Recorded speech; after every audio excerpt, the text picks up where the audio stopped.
로스트 미디어는 이제 더 이상 구할 수 없거나 혹은 전체가 아닌 일부만 구할 수 있게 되어버린 영상, 사진, 음악, 그림, 책 등의 미디어들입니다. 대개는 보관이 허술해서 혹은 실수로 분실되는 바람에 영영 잊혀지게 되는 경우가 많은데요. 그런데 이런 로스트 미디어들 중에는 좋지 못한 여러 가지 사연 등으로 인해서 잊혀져야만 하는 미디어들도 있었습니다. 소위 다크 로스트 미디어라고도 불리는데요. 오늘 소개할 이야기는 이런 다크 로스트 미디어들에 관한 이야기입니다. 영상을 시작하기에 앞서 민감한 표현의 묘사가 포함되어 있음을 미리 알려드립니다. 케이스 피콕은 영국의 스턴트 매니저 영화배우였습니다. 1928년 출생으로 원래는 배우가 아닌 축구선수로 활동했으며 소속팀의 우승에도 기여하는 등 실력도 좋았다고 합니다. 이후에 어떤 사정으로 인해 축구를 그만두게 되면서 그는 운동선수로 다져진 자신의 장점을 사용해 스턴트 매니저 배우의 길로 들어서게 되었습니다. 그는 당시 기준으로는 대담한 스턴트를 선보였습니다. 그래서 업계에서는 상당히 좋은 대우를 받았다고 하는데요. 유명 시리즈인 007 시리즈의 하나에 출연하기도 했고 연기력도 인정받아 여러 영화 등에서 스턴트맨이 아닌 일반 배우로 출연하기도 했었습니다. BBC의 드라마 등에서도 배우로 활약했다고 하네요. 그는 1966년 BBC의 또 다른 드라마에 캐스팅됩니다. 이번에도 역시 스턴트맨으로 캐스팅되었는데 다른 배우의 스턴트를 대신해주는 이른바 스턴트 더블이었습니다. 그가 출연하게 될 드라마는 경찰 소재의 드라마로 배우 데이비드 슈어의 스턴트 대역을 맡는 것이었습니다. 당시 데이비드 슈어가 맡았던 배역은 수배자 베리 역할로 어느 제약 공장에 몰래 들어간다는 내용이었습니다.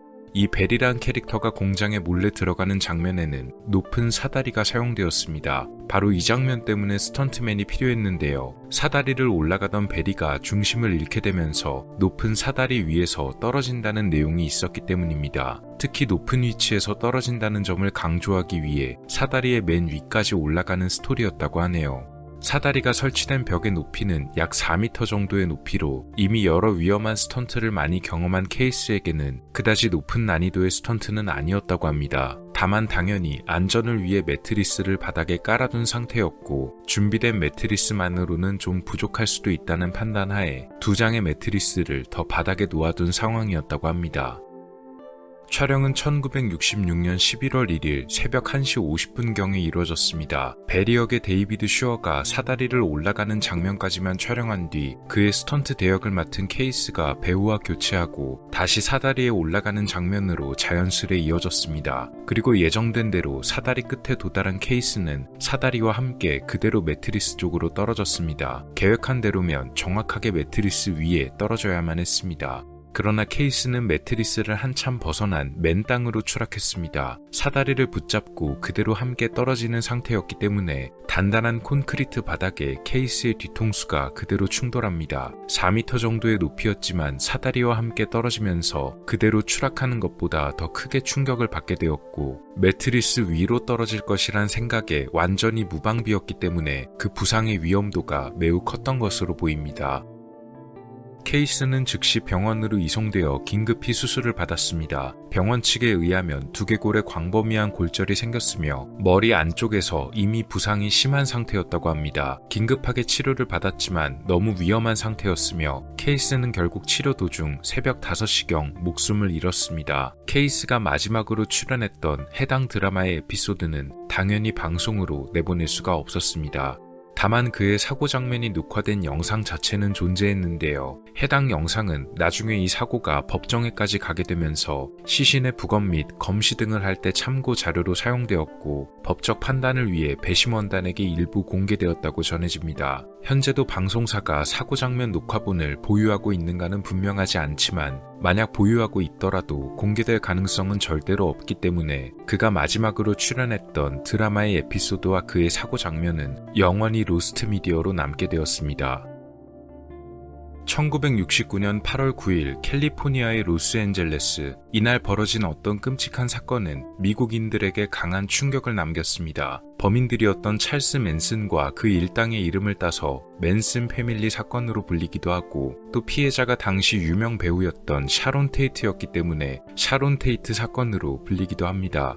해당 사건은 자칭 음악가이자 자신을 신이라고 부르던 찰스 맨슨과 그의 추종자들에 의해 저질러졌습니다. 찰스는 당시 음반 발매를 원하고 있었지만 그의 음반을 발매해주기로 했던 프로듀서 테리 멜처가 약속을 어기자 이에 무척 화가 난 상태였습니다. 그래서 테리 멜처의 집을 찾아가 복수를 하기로 했는데 테리는 이미 자기가 살던 집을 팔고 다른 곳에 이사간 상태였고 그의 집을 구매한 것이 공교롭게도 샤론 테이트였던 것입니다.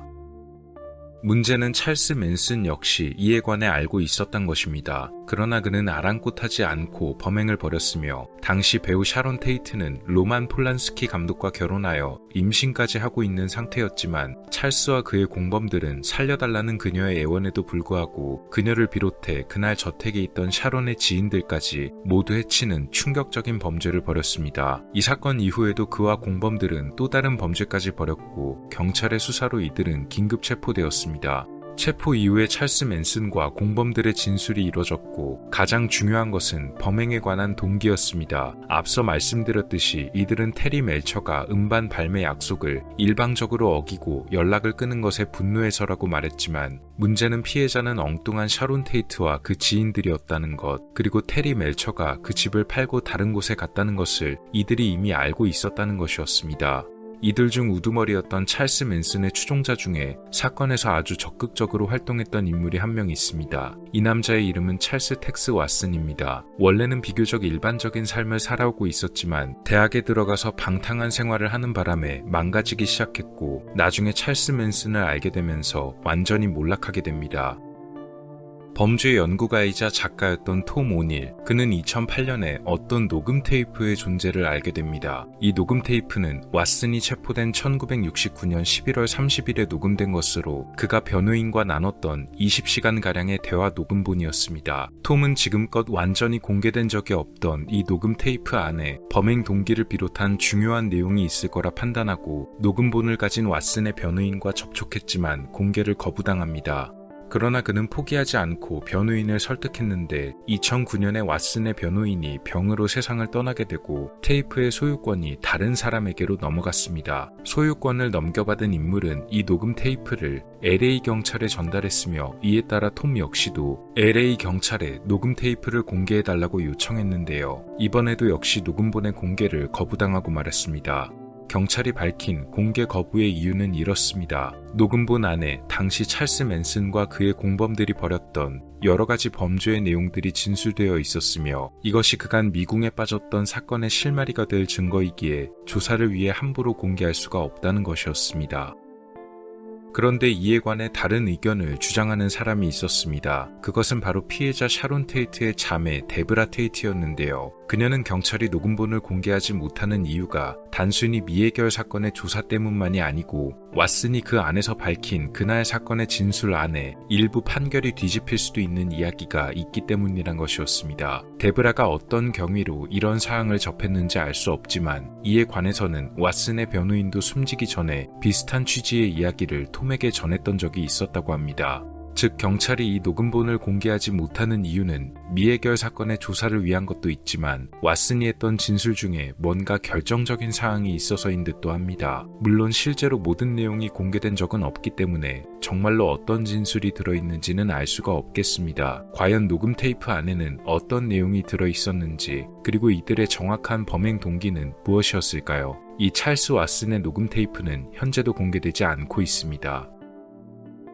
이 남자의 이름은 지미 세빌입니다. 아마 아시는 분들도 많으실 거라고 생각합니다. 그는 영국의 유명한 방송 진행자였는데요. 살아생전 많은 프로그램의 진행을 맡아 유명세를 탔고 그로 인해 영국의 국보급 방송인이란 칭호를 받기도 했습니다. 지미는 살아생전 여러 가지 프로그램을 맡았는데 그 중에는 짐 윌 픽스잇이란 방송이 있었습니다. 이 방송은 출연자들의 요청을 들어주는 내용으로 여러 사람들이 자기의 사연을 방송사에 편지로 보내면 이 중에 추첨된 사람들을 방송사로 초청해서 지미 세빌이 이들의 요청을 들어준다는 방식으로 진행됐습니다. 간단히 말하자면 그냥 소원을 이뤄주는 내용으로 보면 되겠습니다. 소원을 요청했던 출연자들 중에는 여러 사람들이 있었고 그 중에는 유명한 사람들도 꽤 많았습니다. 마가렛 대처 전 총리도 출연했던 적이 있었으며 권투 선수 무하마드 알리까지도 있었습니다. 이렇게 유명한 출연자들도 꽤 있었지만 대개의 출연자는 나이가 적은 학생들이었는데요. 이 프로그램도 인기리에 방영되면서 지미 세빌의 생전 명성을 끌어올리는 데에 한몫했습니다.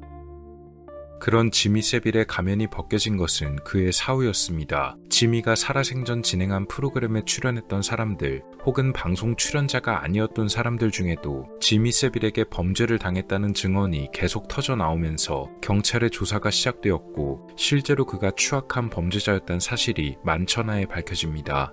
당연히 그가 진행했던 프로그램인 짐 윌 픽스 잇도 그의 범죄 무대 중 하나였습니다. 한 관계자의 증언에 따르면 해당 방송 스튜디오 안에서 지미가 녹화에 참여한 어느 여성에게 범죄를 저질렀는데 나중에 알고 보니 이 여성이 당시 겨우 16살의 학생이었던 것입니다. 문제는 그가 이 사실을 윗선에 보고했음에도 사건이 그냥 흐지부지하게 넘어가 버렸다는 것이었습니다. 지미 세빌의 영향력이 그만큼 컸기 때문이었을 것입니다.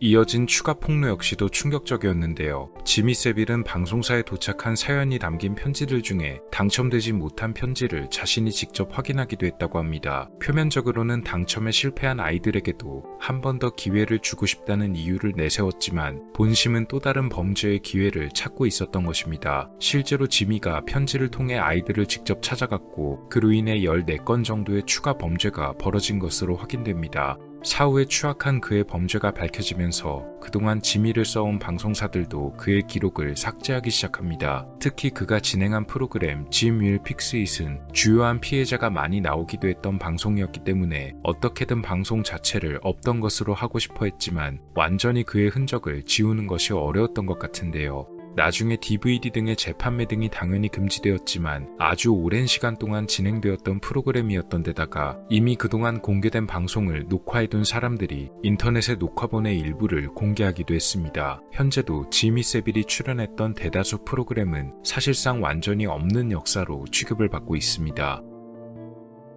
두 번째 사건이었던 맨슨 패밀리의 사건은 역사적으로도 매우 유명한 사건이었으며 주범 찰스 맨슨의 이름을 널리 각인시키는 계기가 되었는데요. 워낙 충격적이고 기묘했던 사건이다 보니 아직도 여러 가지 이야기가 나오고 있다고 합니다. 20시간가량의 녹음 테이프라면 분명 많은 이야기가 들어있을 텐데 정말로 그간 알려진 사건의 내용을 뒤집을 진술이 있었는지 이에 관한 점이 꽤 궁금하기도 합니다. 다크 로스트 미디어 5번째 이야기였습니다. 오늘 영상은 어떠셨나요? 다음 시간에도 더 많은 이야기들로 찾아뵙도록 하겠습니다. 미스터리 큐브였습니다. 감사합니다.